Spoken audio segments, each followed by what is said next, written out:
Olá, bom dia a todos. Vamos então dar início a mais uma sessão de casos fantásticos aqui do Mioquimagem. Sentindo falta do Dr. Ibrahim, que está de férias, né, deve estar de volta em breve.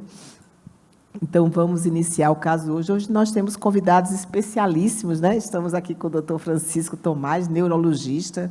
Você já pode até pensar no diagnóstico por esse viés do Dr. Francisco que está aqui conosco. Obrigada, Francisco. Do meu lado direito, como sempre, a doutora Mariana, que mata o diagnóstico só com eletrocardiograma.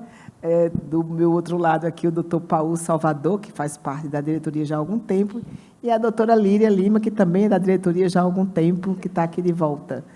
Quem vai apresentar o caso hoje é o doutor Bruno Blas, né? E no final, quem vai fazer uma revisão rápida sobre o assunto vai ser o doutor Kaique. Então, vamos já começar. A doutora Paola será outra convidada, ela está um pouquinho atrasada, vai estar chegando aqui daqui a alguns minutos. Então, vamos começar, por favor, doutor Bruno. Pronto. Muito bom dia a todos, meu nome é Bruno, sou residente aqui do Dante. É uma satisfação enorme estar aqui hoje com pessoas brilhantes ao meu lado.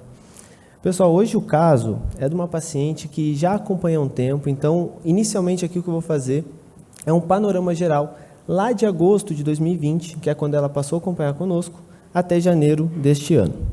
Então, é uma paciente feminina, de 59 anos.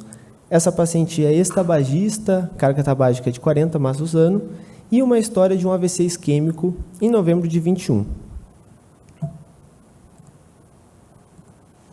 Em medicamentos, atualmente, ela está em uso de Entresto, 100 mg dia, Bisoprolol, 5 mg 2 vezes ao dia, Dapagliflozina 10, Rivaroxabana, 20 mg dia, e uma simvastatina de 40 mg. Então, qual é o contexto dessa paciente? É uma paciente que já tem aí um diagnóstico de insuficiência cardíaca desde 2012. Ela passou a ter segmento conosco em agosto de 2020 e em janeiro ali de 2024 ela estava assintomática do ponto de vista cardiovascular. Ela estava com essas medicações nessa dose por dificuldade de tolerabilidade de fato e já tinha história prévia de muitas internações, muitas descompensações ao longo desses anos.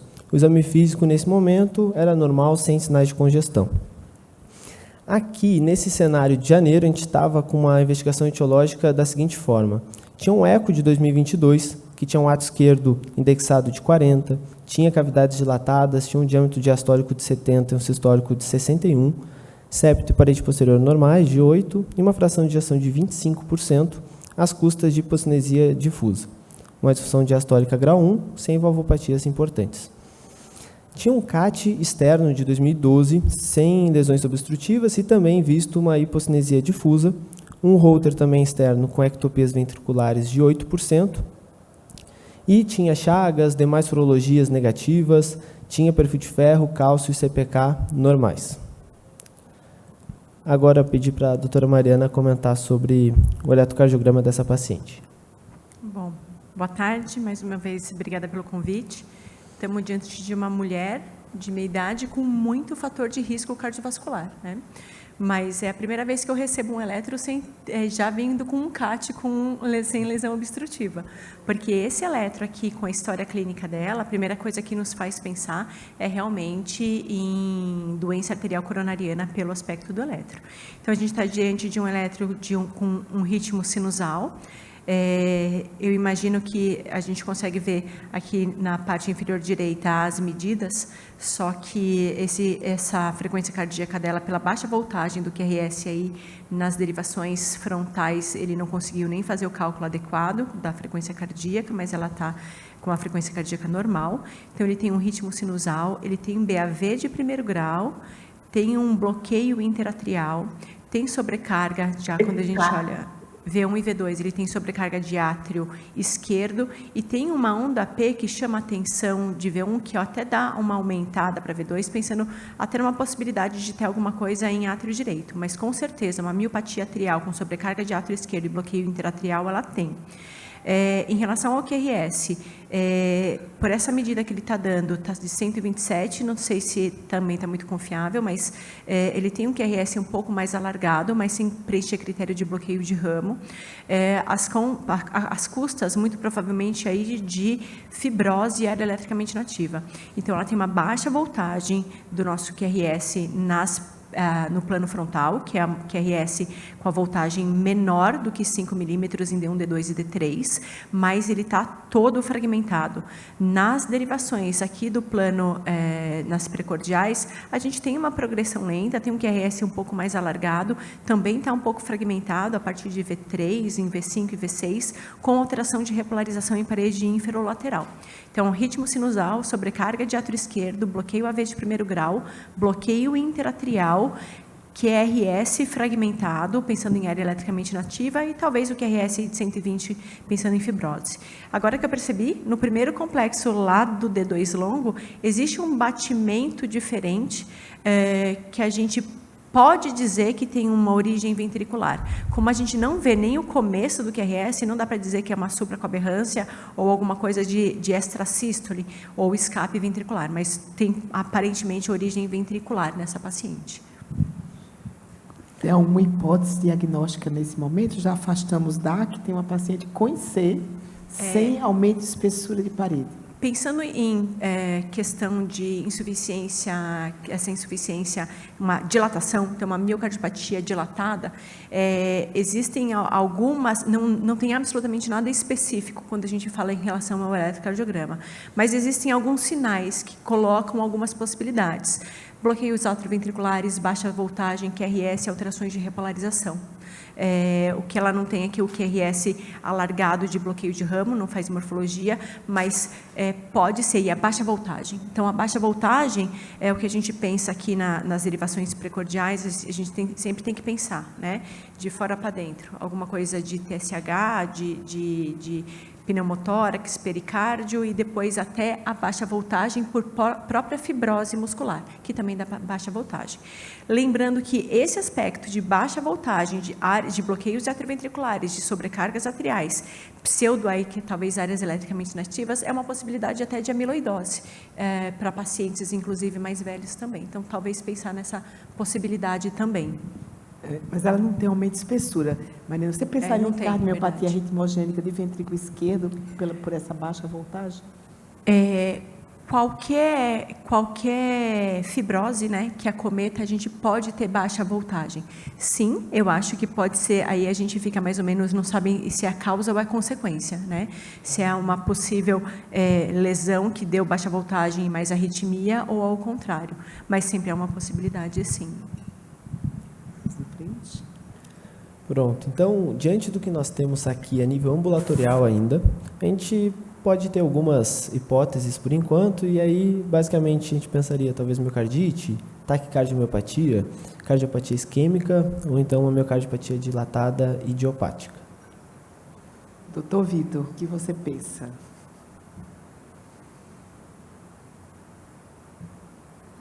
Tendo que optar por uma dessas opções... Bom, taquimiocardiopatia, acho que tem um Holter ali, né, que estava com a frequência ok, afastando por hora. Cardiopatia isquêmica, igualmente, tem um CAT ali que já mostrou que não tinha evidência de lesão obstrutiva. Então, ficaria ali mais para miocardite. Eu acho que taxar agora de idiopática, né, já jogar toalha, acho que ainda não. Então, dessas no quadro aí, eu iria para miocardite. Não sei se teria a próxima pergunta aí, qual o próximo passo, né? Mas ficou muito bem explicado pela doutora Mariana que é um eletro que demonstra muita fibrose. Então, acho que a gente deve agora ver qual é o padrão dessa fibrose, né? Para prosseguir a investigação. Perfeito. Pronto. E a gente tem a evolução dessa paciente, né? Essa paciente, ela chegou aqui no nosso pronto-socorro no dia 16/7 desse ano, com uma história de que teve internada lá em Cotia, de 26 de junho a 10 de julho, por uma IC descompensada por FUC, inclusive necessitou de terapia intensiva por 5 dias, e ela recebeu alta assintomática, no entanto, teve recorrência dos sintomas e buscou o nosso atendimento. Chegou aqui em IC descompensada perfil B, com uma classe funcional de 3/4. No exame físico do pronto-socorro, estava descrito aqui que ela tinha sinais de congestão, né? Então, ela tinha evidência de turgência jugular, tinha crepitantes em terço inferior bilateralmente, estava com desconforto respiratório leve, ela tinha também edema de membro inferior, 2 cruzes, E tem aqui, chama atenção, que um tempo de enchimento de mais de 3 segundos. Inclusive, na internação se interrogou se seria perfil B, C. No final das contas, já adiantando, na evolução do mesmo dia à noite, já estava que não tinha sinais de tempo de enchimento aumentado, não começaram dobuta, ficou como perfil B de fato. E aí ela fez exame laboratorial, né, na internação. O principal aqui que vai chamar a nossa atenção é o BNP bem estourado de 23.700. Então, agora é um novo contexto, né? A gente já estava pensando com a mentalidade de quando ela estava no ambulatório conosco. No entanto, ela descompensou, chegou aqui no PS, e aí eu queria convidar a doutora Mariana de novo para o eletrocardiograma aqui da entrada do pronto-socorro. Se tem algo diferente, enfim. Bom, calma. Mantém o ritmo sinusal, com BAV de primeiro grau, com um bloqueio interatrial. As alterações descritas são anteriores, elas se mantêm. E agora, com aquele batimento diferente que a gente viu no primeiro eletro, que pegava bem o primeiro, aqui a gente vê que é uma extrasístole ventricular, e ele faz extrasístole ventricular, inclusive isolada, e faz também pareada, e me está parecendo, inclusive, polimórfica. Então, extrasístoles aí ventriculares isoladas, pareadas, e essas pareadas até me parecem, aqui, quando a gente olha nas precordiais, mais para V4 e V5, ela me parece até um pouco semelhante, mas quando a gente olha em V1 e nas derivações do plano frontal, elas são de fato diferentes. Então, extrasístoles ventriculares polimórficas. Doutora Mariana, vou aproveitar que a senhora está com o microfone e vou apresentar o holter que ela fez durante a internação, para a senhora comentar, por favor. Bom, primeira coisa que a gente vai ver é a qualidade do exame. Então, ela foi feito um exame de qualidade de duração adequada, acima de 23 horas, uma quantidade de artefato um pouquinho aumentada, mas ela tem uma paciente que ela tem 10% de extrasístoles ventriculares, já é um número aumentado, também supraventriculares. E quando a gente vai perceber uma frequência cardíaca adequada, então caberia mais medicação para ela, pensando em frequência cardíaca, sem pausa, só que ela tem muita arritmia, né? Ela tem, e olha só, o que a gente vê, ela tem 374 taquicardias, ou seja, 374 em que o QRS, eles vêm de uma forma simultânea 3 vezes, sendo que a maior foi de 12 batimentos. A frequência cardíaca mais rápida dela é uma frequência cardíaca muito rápida, de 168 batimentos. No entanto, teria que distinguir melhor o que faz aí, porque tem algumas arritmias com batimento de 3 batimentos que a gente acaba dizendo que são RIVA, de um ritmo idioventricular acelerado. Inclusive, a mais lenta, de fato, uma 44 batimentos, tem que ver até se não é um ritmo de escape, né, ventricular. E a arritmia também é uma taquicardia supraventricular que não me deixa tão preocupado. O que me chama a atenção é a quantidade de arritmia pensando em taquicardia ventricular não sustentada para essa paciente. Mariana, interessante, não passa ainda não. Interessante, se a gente olhar só aquela folha de frente, a gente podia não valorizar essas TVs MS dela, porque eles escreveram a mais longa, que era lenta, na verdade. E uma pequenininha mais rápida, mas mais ela rápida. teve intermediárias muito perigosas, né? Passa a próxima, você vê como... Essa frequência cardíaca de 168 é muito rápida. Mas olha essas longas... Pois é, que não longas são, e não rápidas. Chegam né? a 168, mas são muito rápidas. Sim, né? um intervalo de acoplamento bastante rápido ali, né? O que a gente chama de, do final de um QRS até eu começar o outro QRS, se a gente pega esse do meio aqui, é bem rápido, tem aí menos, né? Com certeza menos de 400 milissegundos, não chega a ser um acoplamento ultra rápido, mas é rápida, são arritmias bastante rápidas. Pronto. Além disso, né, a paciente na entrada do pronto-socorro fez também uma radiografia de tórax, que a gente consegue ver aqui mais evidentemente é um aumento da área cardíaca bem expressivo, a gente vê também congestão aqui perilar, e aqui gera um pouco de dúvida se é só congestão, se tem alguma massa, se tem linfadenomegalia, fica com dúvida aqui na radiografia inicialmente. Dando continuidade, essa paciente, a gente tinha aquele eco de 2022, né? Só que a gente acabou, né, repetindo o eco, e eu vou pedir para a doutora Líria comentar o ecocardiograma. Boa tarde. Então, vou apresentar o ecocardiograma dessa paciente. Então, a gente está aqui, acho que vocês já estão todo mundo acostumado, né? O corte parasternal longitudinal. Aqui nós vemos o ventrículo direito, que parece um pouquinho dilatado e com disfunção também. A aorta, o átrio esquerdo bem aumentado, a válvula mitral já com tracionamento, faz até uma pequena falha de captação. Secundária, essa grande dilatação do ventrículo esquerdo, né? Tanto tem um derramezinho pericárdio, que parece ter um derrame pleural também. E essa dilatação, só voltando aqui, uma insuficiência mitral, que vai ser melhor avaliada mais para frente, tá? Então, aqui, as medidas desse ventrículo átrio esquerdo, aqui era 58 milímetros, tá? O volume foi mais de 90 ml indexado. E o ventrículo esquerdo com aumento tanto dos seus diâmetros diastólico quanto sistólico. Isso faz com que esse ventrículo, né, quando você começa a ter uma dilatação importante, o diâmetro transverso desse ventrículo ele fica maior que o diâmetro longitudinal, fazendo com que esse ventrículo torne uma forma esférica, de uma esfera. Isso é bem característico das cardiomiopatias dilatadas. Então, ela tem um septo de 7, uma parede posterior de 7, um diastólico de 71, com sistólico de 63. Com uma hipertrofia excêntrica decorrente desse aumento volumétrico dessa cavidade, associado a uma hipocinesia difusa, acentuada tanto da parede anteroseptal quanto da parede inferolateral.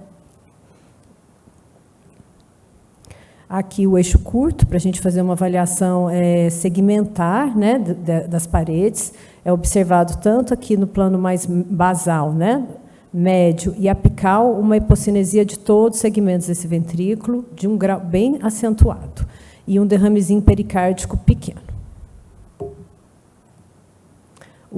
Foi feita a avaliação da insuficiência mitral. A insuficiência mitral aqui no apical 4 câmaras tem esse tracionamento apical, secundário, né, a dilatação ventricular, tem uma dilatação do anel mitral também, secundário à dilatação do átrio, e uma insuficiência mitral bem característica dessas insuficiências mitrais secundárias, funcionais, né, secundário ao remodelamento ventricular esquerdo. Central, foi estimado um ERO de 0,4, um volume regurgitante de 41 ml por batimento, configurando uma insuficiência mitral moderada e importante. Ventrículo direito, lado direito, aqui já aumentado também. A IT, uma IT moderada, foi estimada uma pressão sistólica de pulmonar de 49 para essa paciente. Já está. E aqui, para a gente fazer uma avaliação tanto global quanto segmentar, o ventrículo direito tem uma dilatação discreta, também tem uma disfunção, que a gente vai avaliar melhor depois, e um corte apical 4 câmaras, região anteroseptal, inferoseptal, anterolateral e apical bastante hipocinética, bem dilatado, né? Dá para perceber que o ventrículo ele parece que ele só chacoalha, né? Que ele não contrai. Aqui no 2 câmaras, a parede inferior, a parede anterior e a região apical também todos segmentos bem hipocinéticos, e o 3 inferolateral e anteroseptal, uma hipocinesia difusa. A fração de ejeção foi estimada em 14% pelo método de Simpson e um aumento acentuado do volume diastólico final indexado, de 155 por metro quadrado, tá? Não é o total. A avaliação do 3D, né, permite uma quantificação melhor dos volumes e da fração de ejeção, mais próximos da ressonância, ainda menores. Foi estimado o volume final indexado desse ventrículo para essa paciente diastólico de 156 e um sistólico também bastante aumentado, de 135, e uma fração de ejeção de 14%. E o strain, a deformação, né, não faz nem curva direito, de tamanha o comprometimento desse músculo, um strain estimado de 2,7%, e praticamente redução acentuada de todos os segmentos do ventrículo esquerdo. Então, uma cardiomiopatia dilatada com acentuada redução da fração de ejeção. Ventrículo direito dessa paciente também, com uma disfunção, um pouco menor que a disfunção do VE, mas já com disfunção, um FAC de 11%, uma disfunção importante também do VD, tá? E os outros parâmetros também. Então, ao meu ver, uma cardiomiopatia dilatada, com acometimento biventricular, já esse ventrículo com valores já que até falam contra o remodelamento reverso, e uma fração de ejeção acentuadamente reduzida do ventrículo esquerdo e com acometimento também do ventrículo direito.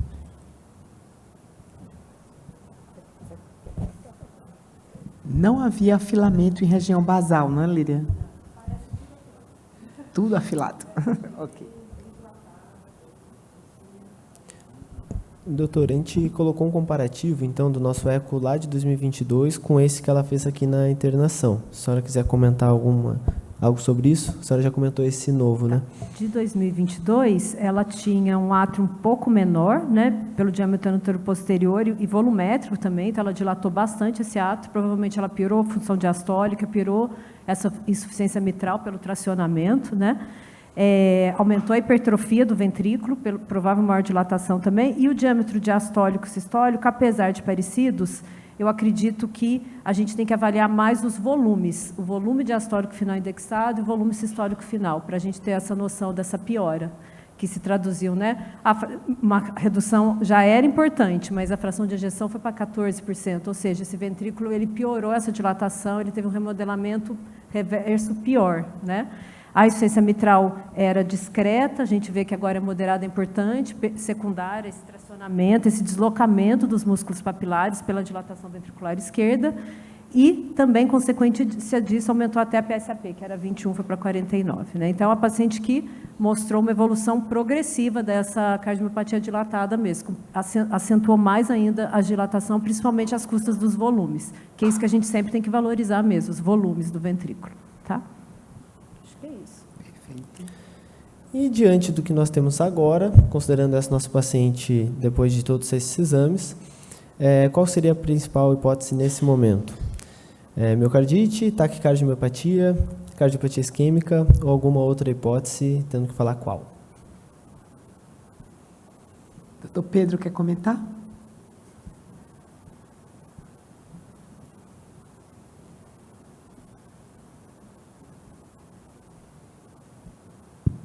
Eu acho que continuo com a hipótese do Dr. Vitor, uma miocardite.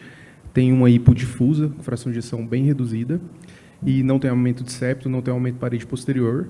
Também tem essas arritmias evidenciadas no Holters, que pode ser secundária fibrose.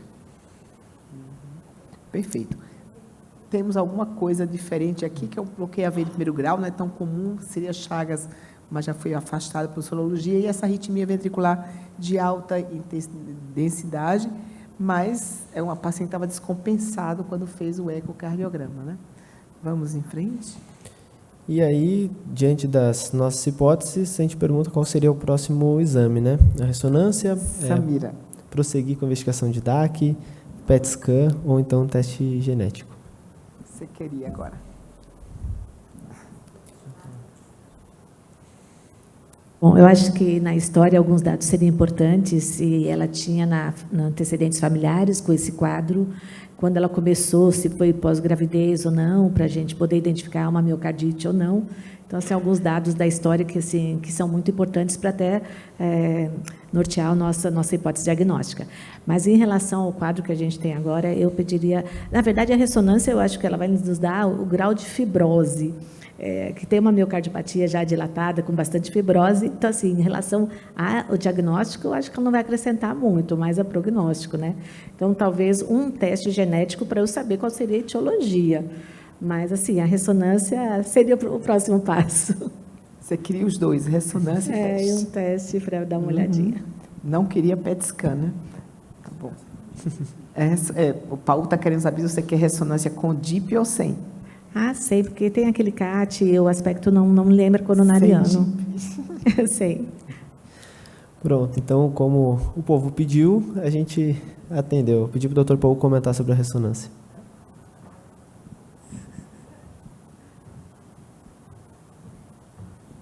Boa tarde, como sempre, um prazer compartilhar com todos. Eu sempre vou frisar essa informação, porque quem faz a solicitação são vocês. A dúvida clínica é de vocês. A gente não consegue, às vezes, acrescentar séries além que a gente gostaria, dependendo das características do local onde a gente trabalha, mas a dúvida é de vocês. Então, nesse caso, a gente vai tentar responder aqui e demonstrar justamente informações diagnósticas e até prognósticas. Bom, a gente gosta de começar sempre por imagens localizatórias. Já chamou a atenção aquela imagem no raio-x que gerou dúvida se for adenomegalia ou não. Chamou muito atenção, embora seja uma imagem não gateada, ou seja, não feita com sincronização cardíaca, já demonstra que essa área cardíaca é bem aumentada e esse coração com essa aparência de uma bolinha mesmo, como já foi falado pelo eco. Então, quando a gente olha com mais carinho e mais detalhe, vejam aqui como, de fato, tem um aumento de linfonodomegalia mediastinal paratraqueal direita, tá?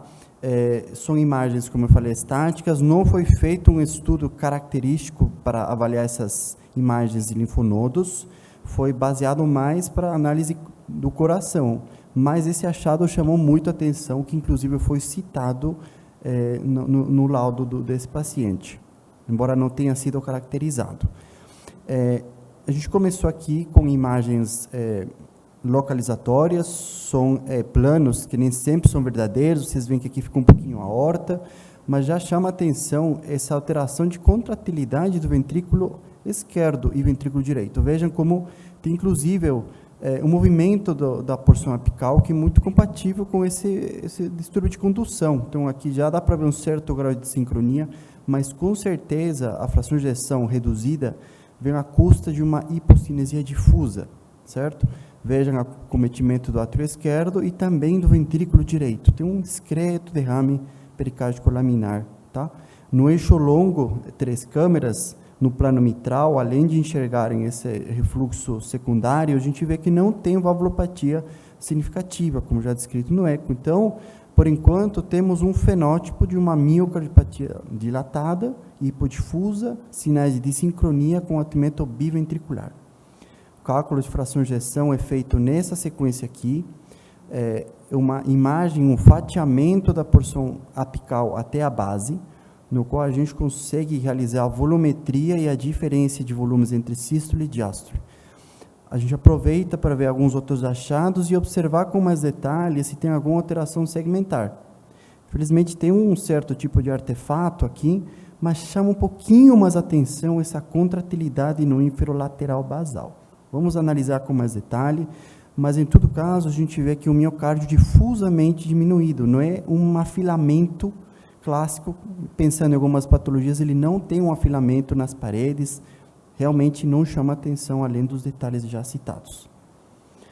Caracterização tecidual, a gente tem na mão, no nosso hospital, avaliação de mapas.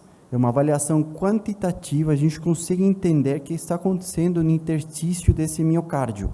No caso, já permite avaliar que tem um valor discretamente aumentado para nossos valores. Então, existe certo grau de fibrose intersticial, que ela não necessariamente vai ser representada pelo realce.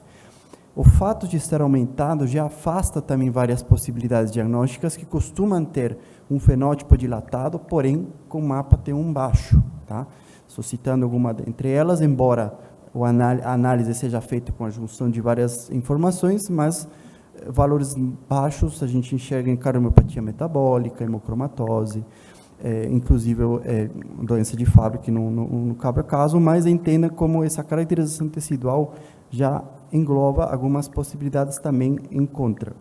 Mas o carro-chefe da ressonância, a injeção de contraste e depois, posteriormente, a realização de realce tardio à sequência. Então, infelizmente, alguns artefatos de movimento, evidentemente o paciente não tinha uma condição de apneia tão boa, mas mesmo assim a gente conseguiu obter uma imagem que deu para definir um padrão de realce tardio bem discreto.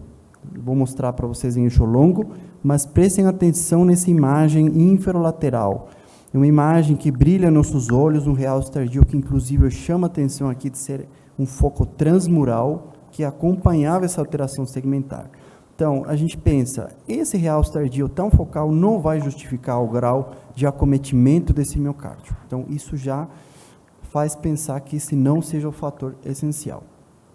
No eixo longo, tinha falado para vocês, aqui temos um realce tardio, um tênue realce tardio linear no septo, e aqui conseguimos enxergar melhor esse outro padrão realce tardio, que também vocês veem a diferença de um padrão não coronariano, que ele é mesocárdico, tem músculo tanto do lado direito, do lado esquerdo, e esse outro padrão que ele é subendocárdico, certo? Então, temos dois tipos de realce tardio, um coração, e que até agora não sabemos qual que foi o motivo disso.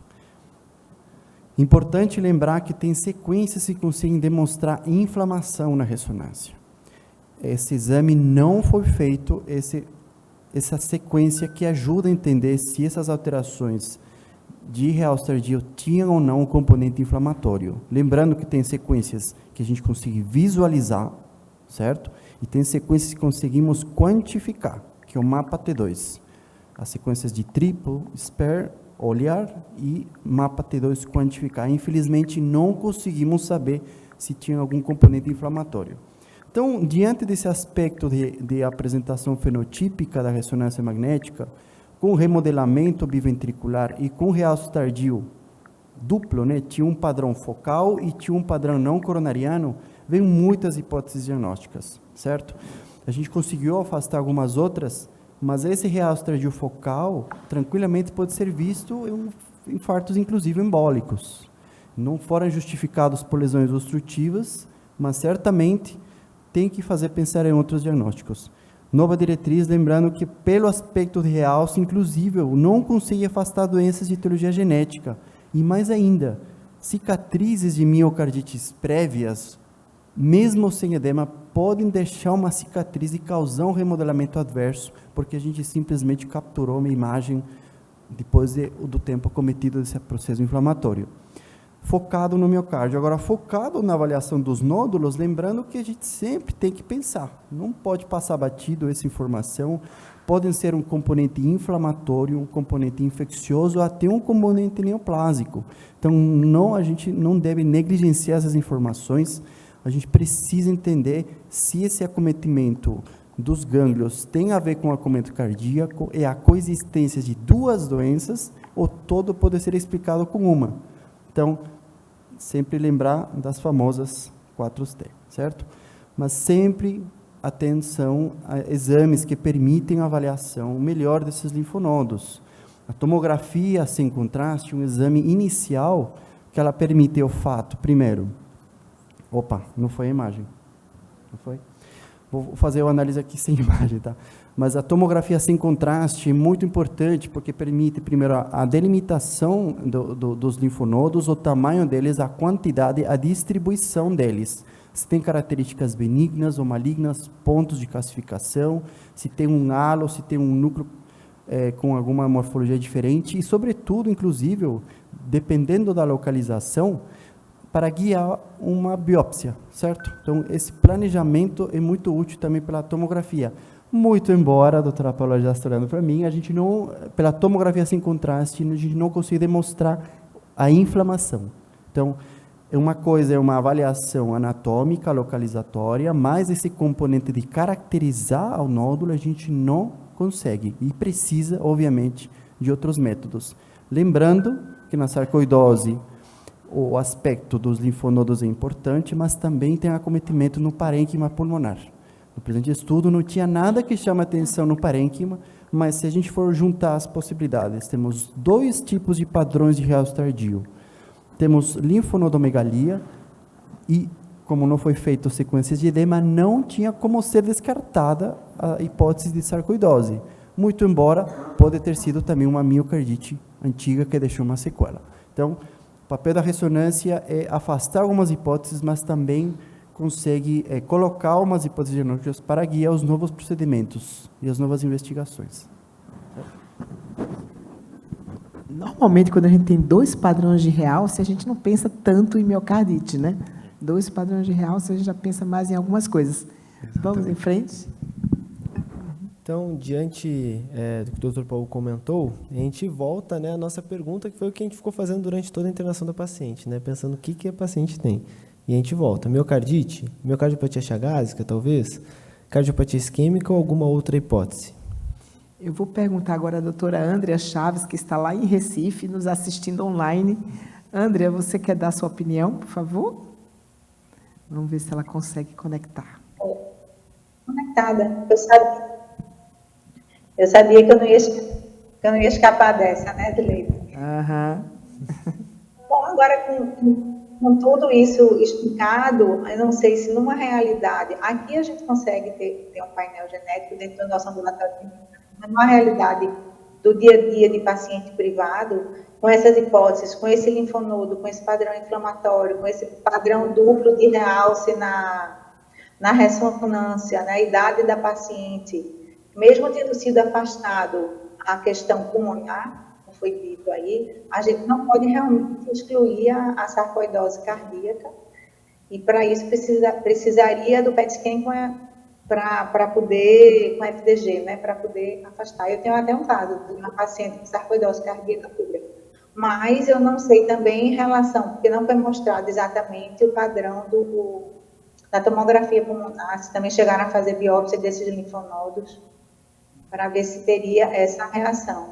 Se depois disso daí que partiria para uma avaliação genética. Acho que inicialmente eu faria esse PET scan, já que a sarcoidose está como hipótese diagnóstica muito importante, aí realmente não dá para descartar. Perfeito. Nessa idade, eu não vi, eu cheguei um pouquinho atrasada, então se foi afastado também a doença, mesmo com esses linfonodos, às vezes os pacientes podem ter concomitante. Se ela teve preterismo, se afastou a doença... Afastou. Ela fez CAT. Né? Sim. E essa história dela toda começou esse ano, né? Tem história familiar, ela que eu também perdi esse começo. Ela não tem história familiar clara, mas a história dela de ser é muito antiga. Foi um fato que a gente não se atentou tanto para esse fato, porque ela tinha desde 2012, não é isso, Bruno? Pelo menos. Uma história de ser desde 2012, teve uma piora, uma descompensação atual, mas ela já tinha uma disfunção ventricular grave, afastada da doença coronariana bem no passado. E história de mais alguma coisa, perda de peso, alguma coisa inflamatória? Nada. Então, vamos em frente, que ainda vamos ter surpresa. Obrigada, Andrea. Obrigada a você. Então, né, se a gente começa a tentar resumir, para a gente ficar na mesma página, né, todo mundo, diante de tudo que a gente conversou, a gente tem uma paciente que tem adenomegalia e C. Então, sarcoidose começa a aparecer na nossa mente. Mas mais do que isso, tem adenomegalia, tem C, tem BAV de primeiro grau, arritmia ventricular complexa, fora o padrão de realce da ressonância. Aí a gente pensa ainda mais em sarcoidose. E aí, qual seria o próximo exame que a gente solicitaria diante desse contexto? Né? Fazer um PET, fazer um teste genético, cintilo, ou cateterismo, ou então tentar biopsiar o linfonodo. Só a gente não mostrou a imagem da tomografia, né, porque acabou ficando oculto, mas era linfonodos perilara direita, principalmente para traqueal também. Doutor Eduardo Sasaki tem que fazer um comentário agora. Sarcoidose. Licença, antes, doutor, eu queria fazer uma pergunta para a senhora e para a doutora Mariana. A gente sempre fica na dúvida quando pega um Holter com bastante arritmia, né, se é causa ou consequência, né? Então, assim, com a piora desses dois ecos ao longo desse tempo, você poderia pensar, Mário, agora olhando esse Holter, na hipótese de uma taquicardiomiopatía para esse paciente, para ter piorado? Eu estou pensando até mais como consequência do que causa, pensando em taquicardiomiopatía, porque, se não me engano, ela tem um Holter anterior que tinha uma quantidade, ela já tinha uma dilatação importante, com uma quantidade menor do que 10%, acho que 7 ou 8% de extrasístoles ventriculares, e não tinha nenhuma descrição de estar fazendo essa quantidade de taquicardia ventricular. Então, eu estou imaginando comprometimento, piora, progressão da doença, levando a piora do miocárdio, levando a piora da arritmia, não a arritmia levando a piora de taquicardiomiopatía. Acho que esse seria meu raciocínio. Eu acho que não dá para a gente ter certeza absoluta, mas eu não gosto muito de avaliar um Holter realizado na hora da descompensação, em que a pressão de enchimento está muito elevada, isso pode fazer uma arritmia grave, que não seria o que o paciente faria habitualmente. Então, o ideal é fazer um novo Holter, estando fora do período de descompensação. Então, aquele momento pode não se repetir na evolução posterior. Mas, de qualquer forma, ele é um dos red flags para a gente pensar em sarcoidose. Paciente não muito idosa, com bloqueios e arritmia ventricular complexa, a gente tem que levantar a possibilidade de ser uma sarcoidose. Tem uma coisa que fala contra, é o grande tempo de evolução desse paciente. Né? Sendo um quadro inflamatório, a gente não espera que demorasse tanto tempo assim, e ainda ter linfonodo aí diagnosticado, mas ter um linfonodo, a gente não pode deixar de valorizar qual é a causa desse linfonodo e se tem relação com a doença cardíaca, né? Vamos em frente. Então, a gente prosseguiu, né, com um PET scan justamente para tentar tirar essa nossa dúvida. Eu pedi para a doutora Paula comentar.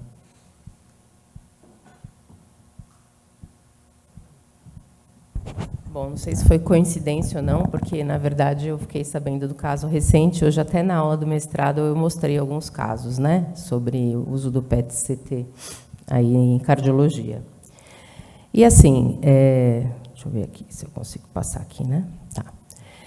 Bom, a gente verifica, né, o PET ele faz uma imagem tomográfica, uma imagem metabólica e a fusão, né? E ele dá uma ideia aí, quer dizer, a área de que foi traçada para a investigação foi aqui, ó, desse corte aqui da face até a região da bacia, tá?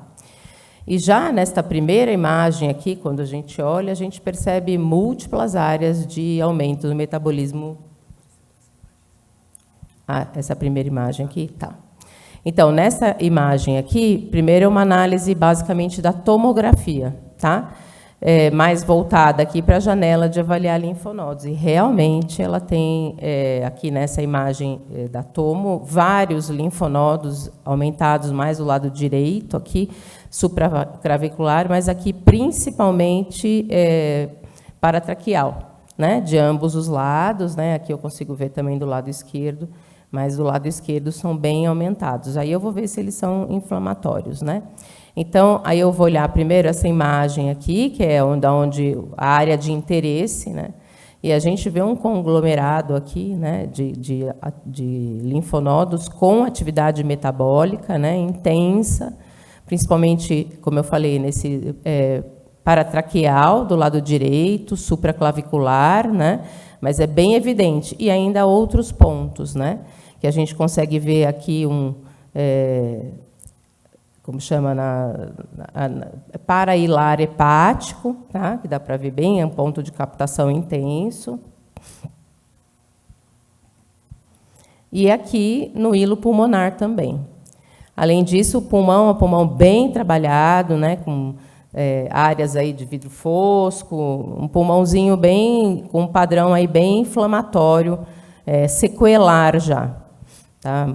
Múltiplas áreas aí de fibroses, enfim, é um pulmão já bastante acometido, mas que ainda tem esta área parilar de um linfonodo grande com atividade metabólica. Então, mais uma vez, mostrando as imagens aqui, até que tem linfonodos bastante, dentro dessa cadeia aqui, supraclavicular direita, paratraqueal, no hilo pulmonar, como eu falei, mas, às vezes, em sarcoidose, a gente costuma ver ainda mais, né? E o que acontece, e assim, principalmente a biópsia, não, o SUV que foi feito nessa região aqui, ele tem um aumento importante, né, de 7,1, sugestivo de que ainda a doença está em atividade. Em relação à área cardíaca, nas análises assim, né, não foram feitos cortes, porque aí depende do tipo de tomografia que se tem no PET. Se é uma tomografia com mais canais, você consegue fazer as imagens, né, dos cortes, em que você consegue avaliar e delimitar melhor as paredes para ver se tem alguma área de captação sugestiva aí, né, de processo inflamatório em atividade, como a sarcoidose. A imagem, né, global, porque possivelmente essa tomo do PET tinha poucos canais, não mostra áreas de atividade tão importantes. Mas, diante deste padrão, né, mostra só um aumento do volume importante, então temos alguma hipótese, né? Ou possivelmente não está na fase de atividade cardíaca nesse momento, já teve no começo, e às vezes, porque o PET ele vai mostrar a captação quando está com atividade metabólica ainda mostrando o processo inflamatório. Ou não foi feito, como não foram feitos cortes, a gente perde aí alguma área de captação aí, que normalmente a gente observa no septo, mas principalmente na parede inferolateral basal, é uma área bastante acometida por sarcoidose, né? E, além disso, o que mais mostra é um derrame pleural bilateral, né? Aqui dá para ver bilateral, enfim, que também tem uma captação, né? Quando foi feita a fusão, isso foi descrito, porque eu não consegui fazer a fusão aqui, na imagem que a gente processa, com SUV de 2,4, que pode estar associado a processo inflamatório. Então, aí, na pleura, possivelmente sequela aí de algum acometimento pulmonar.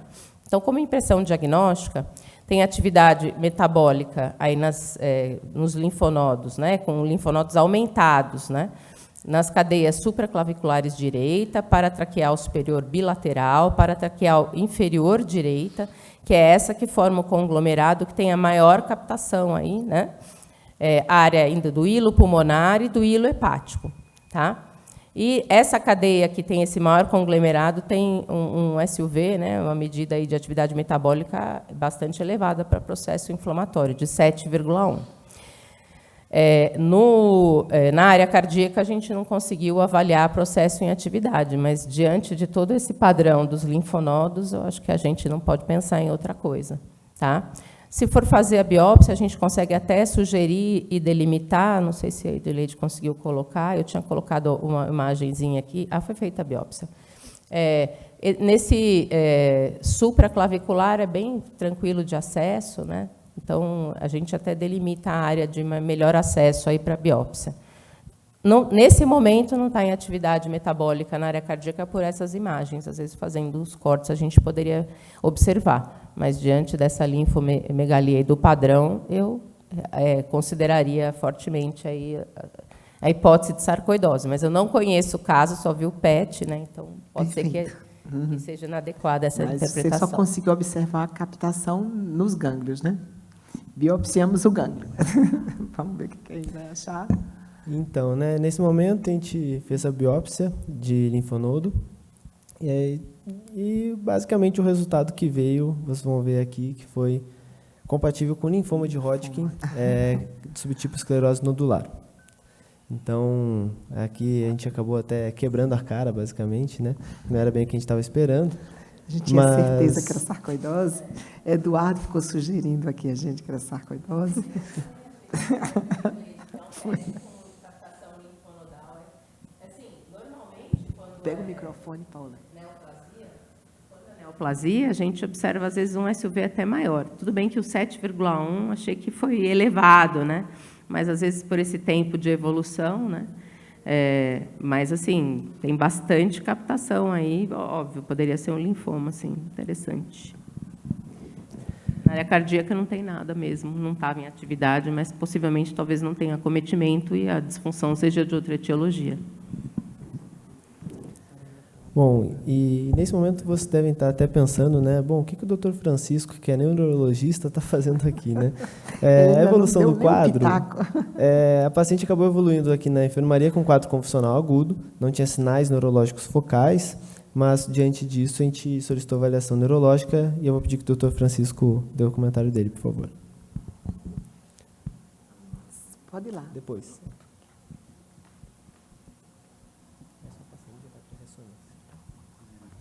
Em primeiro lugar, agradeço quem pediu a avaliação neurológica. Eu acho que foi um dos casos mais interessantes que eu já vi aqui. Quando eu avaliei a paciente, a primeira coisa que me chamou a atenção é uma paciente que, clinicamente, a pessoa até pediu desculpa, porque ela já está melhor, mas na avaliação mais pormenorizada, ela tinha uma síndrome cognitiva comportamental, apesar de clinicamente estável, ela não lembrava o nome dela completa, a idade de nascimento, o nome da filha e quantidade de filhas que tinha. Quando eu coloquei ela para andar, eu acho que passou-se muito tempo como se ela não tivesse uma alteração da marcha, porque ela tinha um histórico de AVC prévio, mas a marcha dela era tipicamente neuropática. Então, ela tinha uma síndrome cognitiva comportamental associada com a síndrome polineuropática. Topograficamente, era hipocampo e nervo periférico. Quando eu associo um hipocampo com nervo periférico com alguém que tinha um diagnóstico de um linfoma, então eu já comecei a ficar preocupado, porque assim, não estava batendo topograficamente as manifestações neurológicas mais comuns de um linfoma. E eu tinha que saber qual é o tipo do linfoma. Quando eu penso que é um linfoma não Hodgkin, eu penso mais em infiltração. Quando eu penso em linfoma de Hodgkin, é uma doença muito mais inflamatória, é muito mais acometimento neurológico à distância.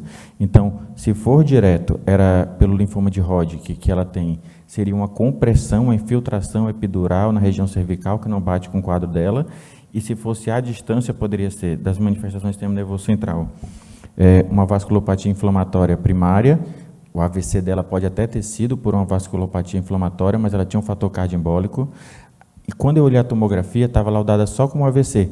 E aí eu conversei com outro residente, eu falei, eu acho que tem uma alteração no hipocampo. Por isso que eu preciso de uma ressonância, que vai mudar a minha possibilidade de terapia dela que eu posso estar perdendo. E realmente veio na ressonância uma lesão no hipocampo à esquerda e uma lesão no hipocampo à esquerda que realçava ao contraste e não era por um evento vascular. Então, ela tinha uma encefalite límbica. Antes de eu chegar, ela tinha feito corticoide por um período de poucos dias devido à hipótese de sarcoidose, e depois tinham tirado porque tinha vindo o diagnóstico de linfoma. E a paciente estava em melhora. Então, quando eu a vi, provavelmente ela melhorou um pouco do quadro, eu acredito, comportamental, por causa do uso do corticoide, que me ajuda também em outro raciocínio. Então, se eu fosse pensar, uma síndrome cognitiva comportamental, uma polineuropatia, topograficamente hipocampo nervo periférico e etiológico. Se for relacionado ao linfoma, seria manifestações paraneoplásicas, mas um linfoma de Hodgkin com corticoide puro não melhora as manifestações paraneoplásicas de maneira tão rápida e com pouco tempo.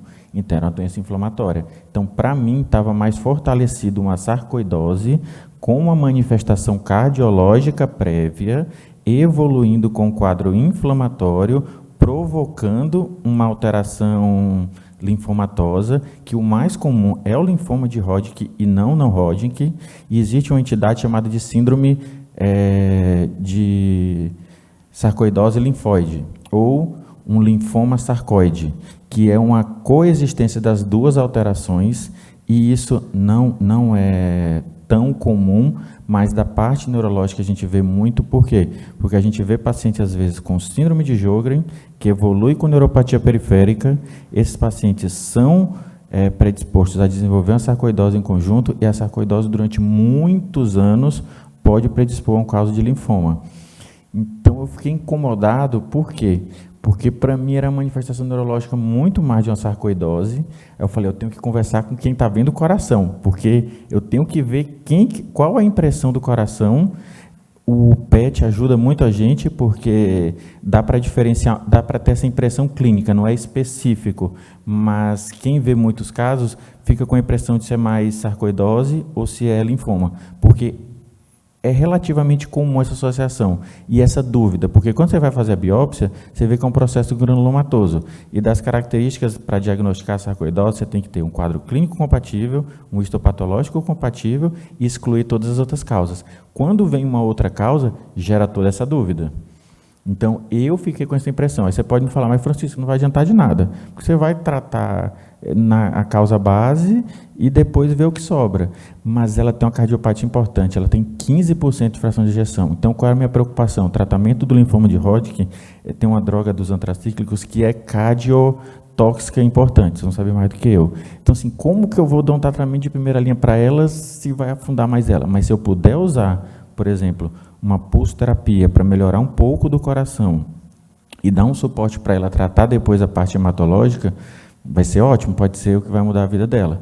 E quando eu olho o que todo mundo falou aqui do coração, então, se eu tenho no eletro já sugestivo de fibrose, se eu tenho uma ressonância com alterações multifocais, com áreas de fibrose, me lembra muito mais uma ressonância de encéfalo com sarcoidose do que acometimento do linfoma, porque a sarcoidose não tem achado típico do sistema nervoso central, mas tem esses achados que lembram um quadro com alteração fibrótica, multifocal. Então, me leva mais a pensar nisso. Fiquei preocupado porque muitas vezes as pessoas querem a biópsia do coração. Ela não sei se ela vai tolerar. Mas se tem tantos achados indiretos sugestivos, será que... Aí eu vou levantar a bola para quem está tratando diretamente. Será que não valeria a pena fazer um tratamento anti-inflamatório com doses altas? Seria essa minha dúvida e meu questionamento. Então, a imagem, o que é que a gente viu aqui? Desculpa interromper só um instante. Pensando na encefalite límbica que o senhor falou, não valeria a pena fazer talvez um painel de autoanticorpo licórico? Ótimo, se tiver disponível. Então, eu tenho que pensar, é o que eu falo, a gente tem que tratar com o que a gente tem. Então, e muitas vezes, um painel de autoanticorpos, ele ajuda. Mas se você não tiver um raciocínio clínico, o porquê que você está pedindo, então eu pensaria assim, a encefalite límbica pode ser uma encefalite autoimune, ela já melhorou com corticoide. Quando eu penso em melhorar com corticoide, eu tenho 3 subgrupos das encefalites autoimunes, que são dos anticorpos antirreceptor de superfície, das alterações com sinalizadores sinápticos e os onconeurais. Onconeurais tem um que se chama anti-TR, que está associado com o linfoma de Hodgkin, mas não melhora tão rápido com corticoide. Os sinápticos de superfície pode melhorar. Então, tem um que chama antirreceptor M, receptor de glutamina tipo 5. Esse responde bem com corticoide. Então, se eu não tenho nada disponível na maioria dos locais, o que é que eu faço? Eu pulso ou deixo corticoide com 1 a 2 miligramas por quilo e melhora. Então, eu já estou raciocinando que ela deve ter uma encefalite límbica, pode ser paraneoplásica, mas tem que tratar a doença de base, ou pode ser da sarcoidose. Só que da sarcoidose tem uma resposta muito melhor. E tem o padrão de realce, que eu ia mostrar aqui na imagem. Uma encefalite límbica com realce parece uma doença inflamatória em atividade e que às vezes se dissemina via os espaços perivascular. Então, até nisso me parece muito mais da sarcoidose. Mas pode ser, e no mundo ideal, se eu tiver tudo disponível, eu pediria sim um painel igual você falou. Então,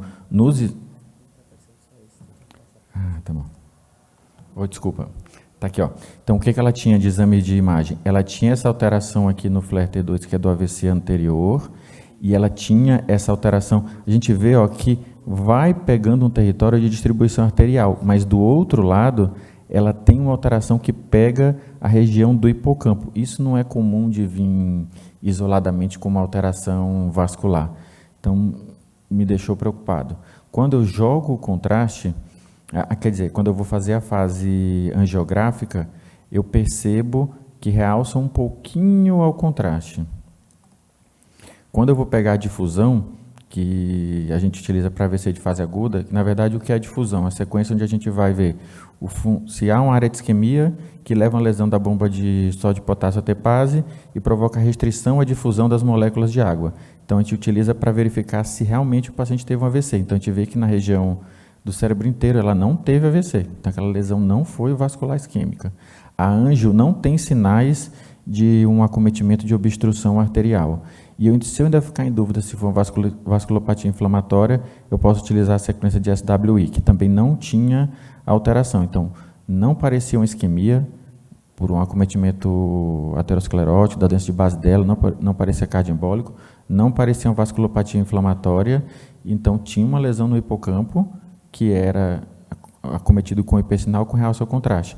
Então, só consigo pensar em 2 coisas, ou uma encefalite límbica paraneoplásica, ou uma doença que surgiu através do parênquima, acometeu aquela área e quebrou a barreira. Então, o aspecto de imagem me lembra as 2 coisas. O que é que me ajudou? Ter sido feito o corticoide antes. Melhorou com corticoide na dose baixa, sem pulsoterapia, uma doença predominantemente inflamatória. As 2 são, mas o linfoma não tinha uma infiltração tão difusa quando a gente viu pelo líquor. Então, batia tudo para mim, do meu ponto de vista, como uma neurosarcoidose. Mas é igual o PET. São impressões clínicas retiradas pela evolução clínica associada com a avaliação multimodal de todos os outros sinais, sintomas e os sistemas avaliados.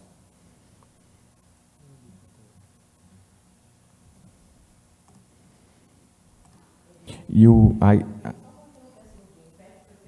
depois do corticoide? Eu acredito que o PET foi feito depois. Talvez essa seja uma das causas aí de não ter aí captação, atividade na área cardíaca. Mas foi tão pouco tempo, acho que foram 4 dias de corticoide, eu acho que não deve ter interferido. Aí, por último, a avaliação do líquor, que veio 100% normal. O que a gente tem disponível na avaliação do quadro são a pesquisa de células neoplásicas negativas. Nesse caso, ajuda, mas porém não exclui, porque o linfoma de Hodgkin, ele é uma doença muito mais inflamatória e com pouca infiltração. Então, ajuda a outros diagnósticos diferenciais, infecciosos, outras neoplasias concomitantes.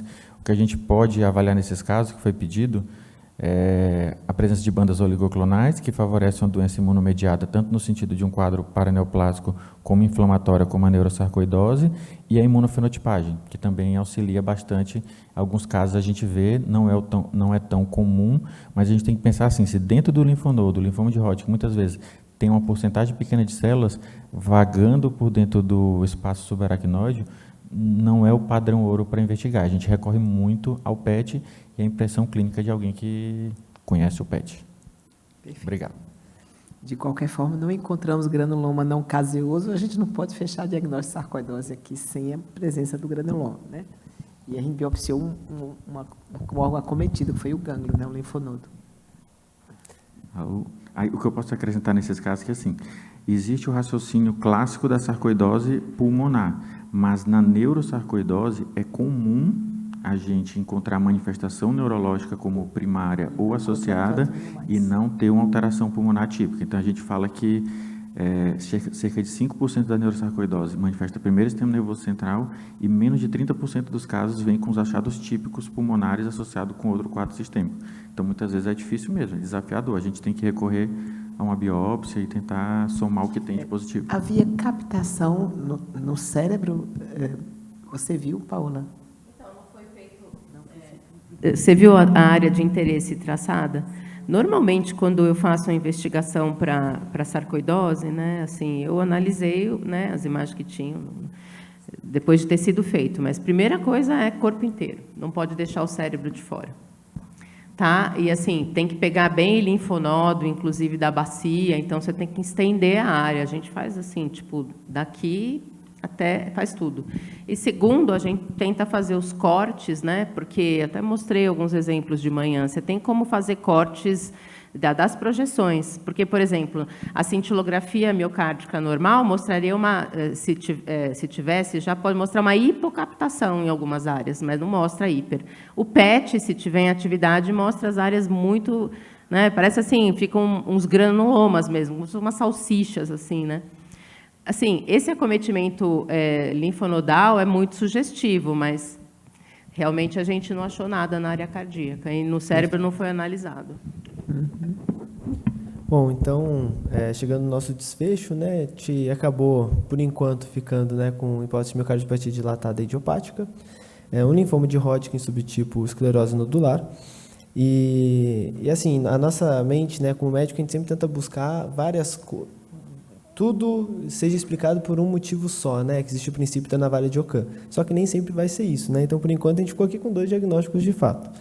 E no final das contas, o paciente evoluiu super bem da parte cardiovascular, estava tolerando decúbito, estava deambulando, sem dispneia, exame físico sem congestão, transicionamos furo para via oral, só que ela precisava dar seguimento com hematologia, né? A gente transferiu para um serviço externo para que ela conseguisse tratar, ser avaliada e depois ter seguimento. E, no final das contas, né, a gente buscou, e a gente acabou quebrando a cara, né? No final das contas, não foi lúpus, e o que acabou acontecendo com a gente é que a gente ficou assim. Muito obrigado. Agora eu vou chamar o Kaique para discutir conosco. Edileide, só aqui que a gente vê esses casos, né? Eu lembro claramente de uma imagem que tinha doença coronária e miocardiopatia hipertrófica, né? Ou assim, você vê múltiplos casos que a gente realmente nunca pensa em 2 associações, até 2 cardiológicas, né?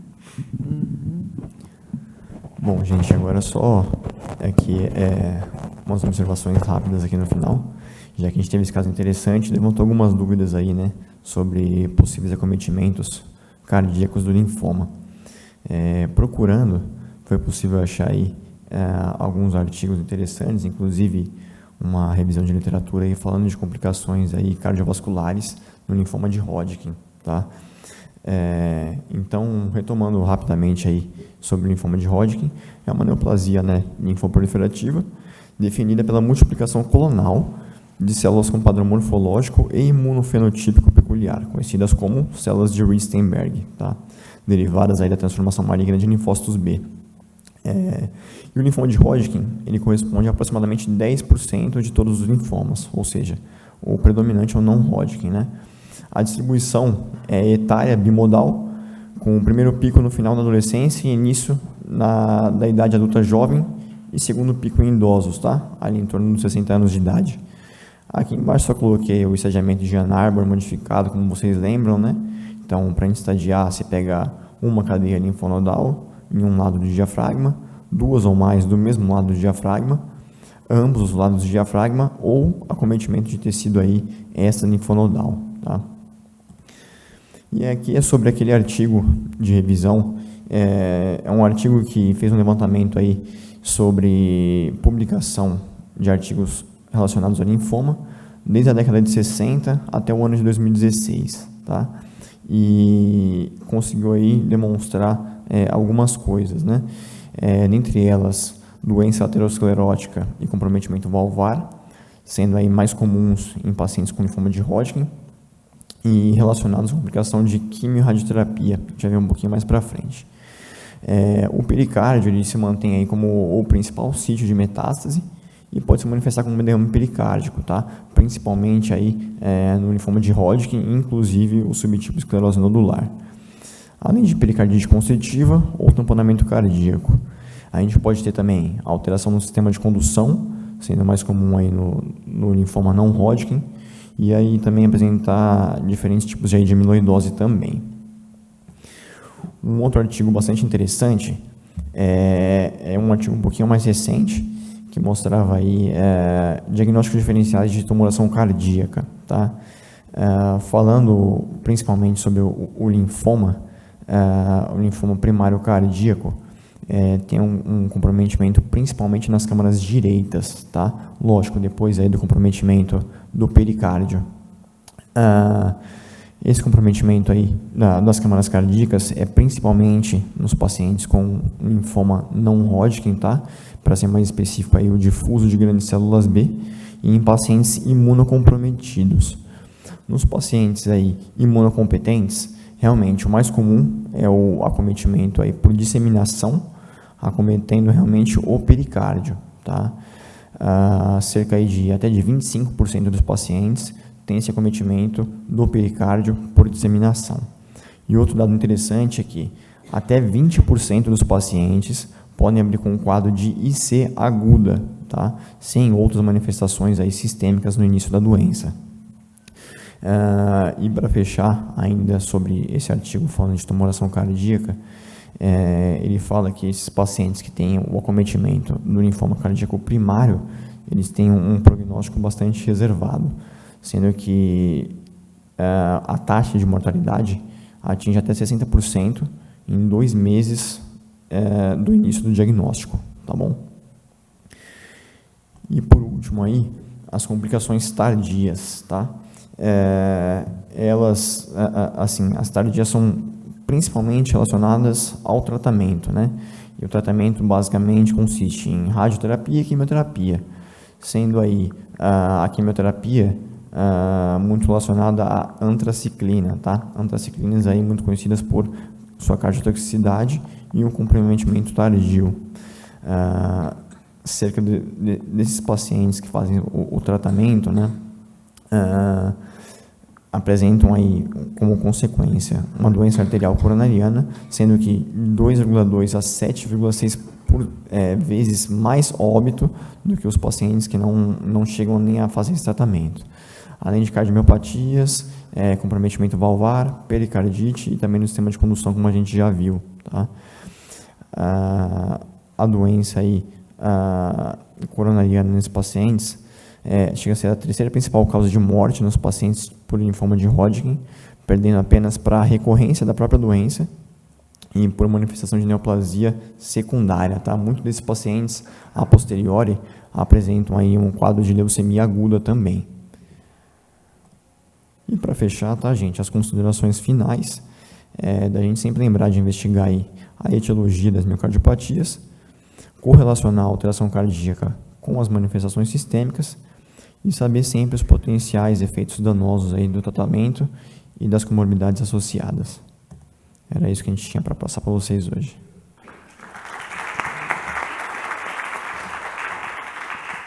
Bom, pessoal, queria agradecer a todos, parabéns pelas apresentações e parabéns pelos convidados e, uma vez mais, salientando o trabalho conjunto de todos os métodos, sobretudo o padrão clínico e a suspeita clínica não afastar de belos diagnósticos. Parabéns a todos e até a próxima. Obrigado.